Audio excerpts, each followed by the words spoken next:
Sono grandi emozioni che uno si porta dentro tutta la vita. È stato molto bello, affascinante sia la preparazione, poi l'arrivo qui. C'era molta aspettativa, molto desiderio di inserirsi in questo paese così affascinante, di cui conoscevamo in realtà poco, e quindi un'esperienza di vita che veramente mi ha segnato profondamente. Io sono molto grato al Signore che abbia voluto mandarmi qui. Siamo arrivati come un gruppo di missionari e missionarie della Consolata, quando qui la Chiesa esisteva da una decina d'anni e quindi la realtà era ancora più pionieristica di quanto non sia adesso, e fu un grande dono arrivare qui e provare a inserirci piano piano, e poi tutta la progressione, prima l'inserimento fisico nel paese, poi lo studio della lingua, capire un po' la realtà, gli altri missionari che erano già qui, quindi è stata un'esperienza molto affascinante.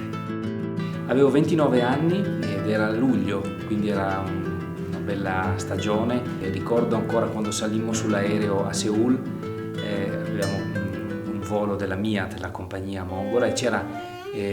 come musica di sottofondo una musica tradizionale mongola. Poi sentimmo parlare le hostess in mongolo e dicemmo chissà se un giorno riusciremo anche noi a imparare questa lingua, e poi grazie a Dio insomma ci siamo inseriti.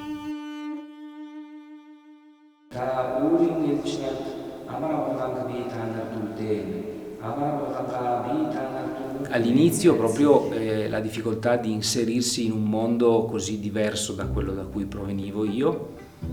ma devo dire che credo che prevalgano le gioie sulle difficoltà, nel senso che poi la bellezza di appunto accompagnare queste persone nel loro cammino di fede, la bellezza di gradualmente inserirsi in questo mondo culturale che è anche molto ricco e affascinante, e quindi direi che la gioia più grande è stato sicuramente il vedere come il Signore guidava la vita di queste persone in maniera misteriosa e molto personalizzata. Quindi la gioia per esempio di vedere che al di là di tutte le nostre difficoltà e anche le nostre povertà, il Signore si apriva una strada nei cuori di queste persone, e che poi hanno deciso di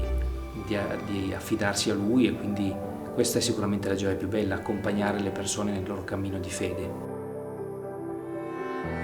Ricordo la prima messa celebrata in una piccola ghir, in uno spazio che il governo ci aveva riconosciuto localmente, con le sorelle, con quello che oggi è uno dei 2 sacerdoti mongoli, che allora era un giovane che era venuto a trovarci, e ricordo che fu molto emozionante perché dopo aver speso quasi 2 anni diciamo nell'anonimato, perché avevamo semplicemente in affitto una casa dove celebravamo evidentemente tutti i giorni l'Eucaristia, ma solo fra di noi. Poi ci fu il giorno in cui appunto potemmo celebrare in un luogo che da lì a poco divenne la nostra chiesa, che era una ghir ed è ancora adesso una ghir. Quindi questa prima messa celebrata lì con alcuni amici del posto che però non erano ancora neanche così consapevoli di quello che l'Eucaristia fosse, quello me lo ricordo come un momento molto molto bello. Parlare di culture diverse è sempre difficile riuscire a fare un discorso comprensivo, perché ogni cultura è un mondo, e quindi c'è sempre il rischio di fare delle semplificazioni, no? E quindi devo dire che però forse come punti di contatto sia nella cultura mongola che nella cultura da cui provengo io, quella italiana, c'è una grande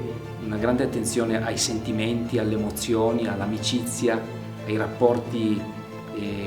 allo stare insieme dando valore, ecco, soprattutto all'amicizia. Questa è una cosa molto bella che mi piace, che mi tocca,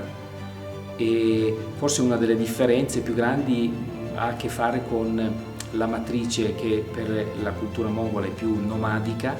e per la cultura italiana è più sedentaria, e quindi questo si riflette se vogliamo nel modo di concepire le abitazioni, la concezione del tempo, il fatto che per una cultura nomadica tutto deve essere trasportabile, leggero,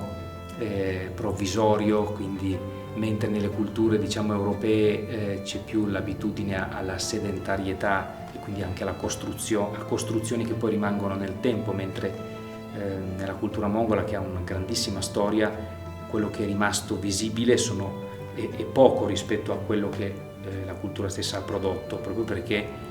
una cultura nomadica e una cultura sedentaria hanno questa differenza. Però direi che sono tanti i punti di contatto, così come un aspetto che mi colpisce molto della cultura mongola è questa propensione al dato spirituale, a leggere la vita con occhi che vanno oltre il semplice quotidiano, ma che si interroga sempre sul significato profondo delle cose. Questo mi piace molto. Questa croce mi è stata regalata da degli amici qui della Mongolia, dei carissimi amici che hanno voluto appunto riprodurre lo stile di croci che si sono state trovate nel territorio dell'attuale Mongolia, risalenti al Medioevo. In tutta l'Asia centrale sono state trovate diverse croci di questa fattura, a cui loro hanno aggiunto come sfondo questo motivo decorativo tipico mongolo. E questo ci ricollega al fatto che sebbene la Chiesa cattolica in Mongolia abbia celebrato solo l'anno scorso i primi 30 anni formalmente, in realtà il cristianesimo era conosciuto già molto più indietro nel passato. Si parla di almeno 1000 anni di conoscenza, di contatti con la fede cristiana, di cui queste croci, che sono state appunto ritrovate negli scavi archeologici, sono la testimonianza. E si parla di un cristianesimo di matrice siriaca che si era diffuso lungo la via della seta e che aveva interessato le aree dell'attuale Mongolia come anche della Cina, e per cui a noi piace, ci sembra doveroso ricollegarci a questo passato, perché a volte il cristianesimo in Mongolia viene considerato come qualcosa di recente, di nuovo e di importato. In realtà la fede cristiana ha delle radici molto antiche. Sappiamo anche che nell'epoca del grande impero di Gengis Khan alcuni condottieri, soldati erano di fede cristiana. Quindi questi amici, quando hanno avuto la notizia che il Santo Padre mi voleva fare vescovo e prefetto apostolico, hanno pensato di farmi questo regalo molto gradito di questa croce che richiama un po' questo passato. È stata una grande sorpresa evidentemente quando il Santo Padre ha deciso di includermi nel collegio cardinalizio, una sorpresa che prendo con un grande senso di stupore e di rispetto per la decisione del Santo Padre, e che mi richiama alla grande responsabilità a cui sono stato chiamato, appunto. Quindi un servizio che in realtà continua ad essere in questa terra come pastore di questa piccola comunità cattolica, e che però si allarga anche un po' all'universalità della Chiesa per offrire alla Chiesa universale quello che l'esperienza di una Chiesa missionaria così piccola e così nuova può avere, e allo stesso tempo mettermi in ascolto delle realtà del resto della Chiesa, che è ben più grande della nostra, con un senso di umiltà e di voler imparare da tutti i cardinali molto più esperienziati di me. Quindi è una chiamata che cerco di vivere con umiltà tutti i giorni, cercando di approfondire sempre di più il senso di questa responsabilità,